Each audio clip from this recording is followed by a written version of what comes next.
You wake up tired in a way sleep doesn't fix, and somewhere under your ribs there's a low hum that won't quiet down. Your phone lights up before your eyes open, 3 names already needing something from you before you even brushed your teeth. You answer them anyway, because that's what you do, because that's what you've always done, because no costs more than yes ever did. This isn't laziness, this isn't weakness. This is the slow collapse of someone who absorbed everyone and nobody ever absorbed back. You used to feel everything. Now you feel a kind of static, the same flat tone whether someone cries or tells you they got engaged. It looks like you, still functioning, still smiling, still showing up, only the lights in the upstairs windows are out. That flatness scares you more than the sadness did. Sadness meant you were still in there. Static means something quietly shut a door. If you're still watching this at whatever hour it is for you, drop one word in the comments, the word that describes how heavy today felt. And here's the part nobody warns you about. The body protects you from caring too much by quietly killing the caring itself. It's not that you stopped loving people, it's that loving people started costing you blood sugar, sleep, identity, hours you'll never see again.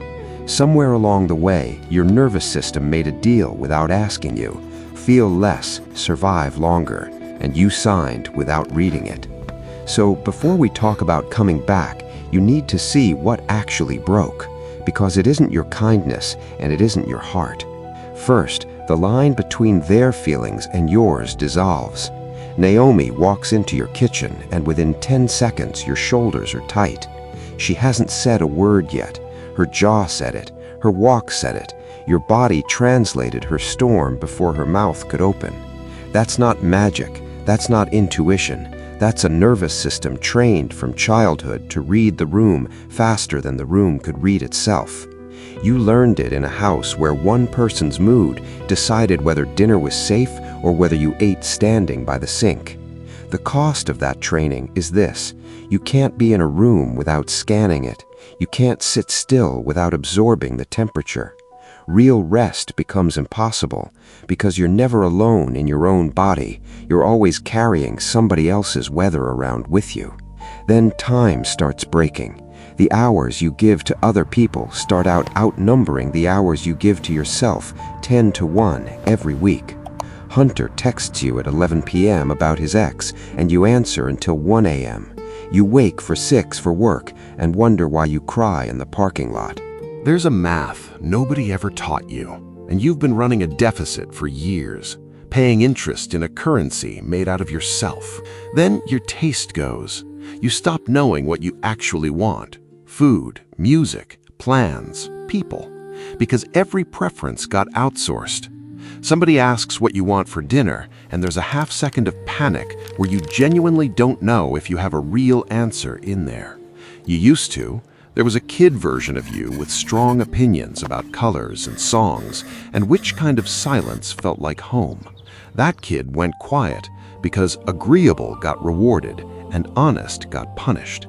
So agreeable became a personality and honest became a memory. Here's the cruel one. You can't receive anymore. Praise hits your skin and slides right off. A real compliment makes you flinch. Brooke tells you you're the most thoughtful person she knows, and you change the subject in half a second because praise feels like a debt. You're a master at giving and a beginner at taking. Nobody around you notices because giving is invisible when it's reliable. People don't thank the Wi-Fi, they only notice when it cuts out. Now the strong one trap. You've built a whole identity around being the steady one, the reliable one, the one who always handles it. Saying you're tired feels like admitting a fraud, so you don't say it. You schedule it for later, and later never actually comes. Eli asks how you are, and you say good, and you mean it the way a person trapped under a car means they're fine. And the last one is the quiet one. You only know how to feel happy when somebody else is happy in front of you first. Their wedding lights you up.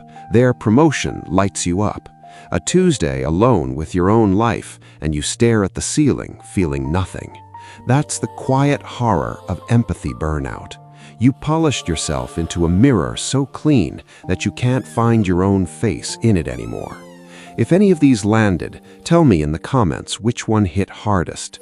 Sometimes naming the wound is the first time it stops bleeding silently. Now, here's what's underneath all of it. Empathy was never the problem. Unregulated empathy without a self attached, that's the problem. Somewhere between age 4 and age 14, you figured out that other people's emotions were more dangerous than your own. So you tracked them, you predicted them, you soothed them before they became storms that crashed into the small room of your body. It worked. That's the brutal part. It worked. You survived a household, a classroom, maybe a marriage by being early to everyone's feelings. The strategy that saved you at 9 is the same strategy that's hollowing you out at 34. Your nervous system doesn't know the war is over. It's still scanning. It's still translating. Still doing a job nobody hired it for anymore.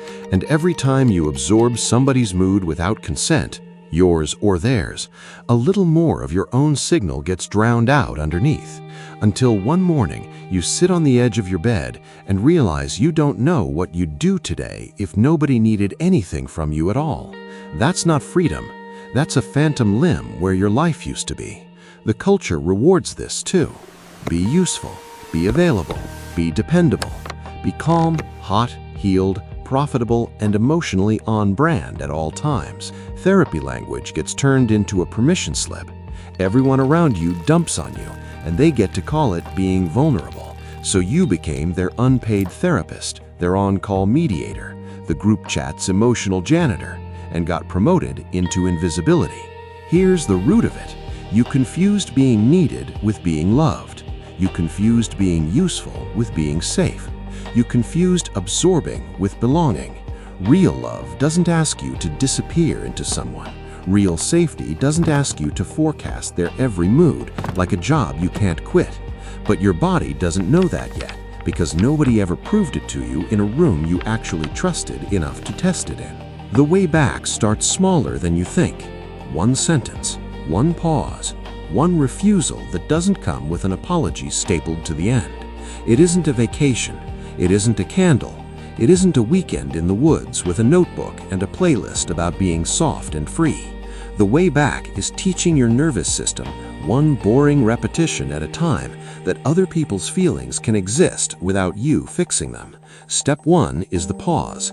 Someone tells you something heavy, and instead of leaping in, you breathe once and let the silence be theirs to hold. You'll feel rude. You'll feel cold. You'll feel like the worst friend in the world. That feeling is the withdrawal.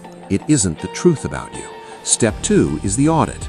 At the end of the day, you ask yourself one question. Whose feelings did I carry today that weren't mine to carry? You don't fix it yet. You just count. Counting is enough when you've been unconscious about the bill for the last 20 years of your life. Step 3 is the unpopular sentence. Let me get back to you on that. 6 words that buy your nervous system a runway it has never had before. Step 4 is the small rebellion. You order what you actually want. You pick the movie. You play the song nobody else in the car likes. It sounds stupid until you do it and realize your hands are shaking. That's how long the kid in you has been waiting for a real vote. Step 5 is the boundary with no apology attached. I can't take this on today. Period.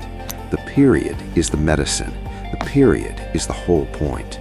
If you add a paragraph after it, you've just trained them that the next no is also up for negotiation, and you're back where you started again. Step 6 is the hardest, and it's the only one that actually sticks. You start letting people be uncomfortable in front of you without rescuing them. You sit with someone's bad mood and you don't perform a single emotion to balance it. You stay you, they stay them. The room doesn't burn down. That moment, the first time you don't dissolve, that's the day the burnout starts reversing. Not when you rest, when you stop disappearing. If you're going to try one of these this week, tell me which one in the comments. Just one, even the smallest one. I want to know which one you picked. Here's the hard truth nobody told you. You weren't put on this earth to feel everyone's feelings for them. You were put here to feel your own. And the version of you that comes back from this storm isn't colder, isn't harder, isn't smaller, just finally takes up the room you were meant to. So tonight, before you answer one more text that drains you, put your hand on your own chest and ask the only question that matters. Is anyone in there listening to me yet?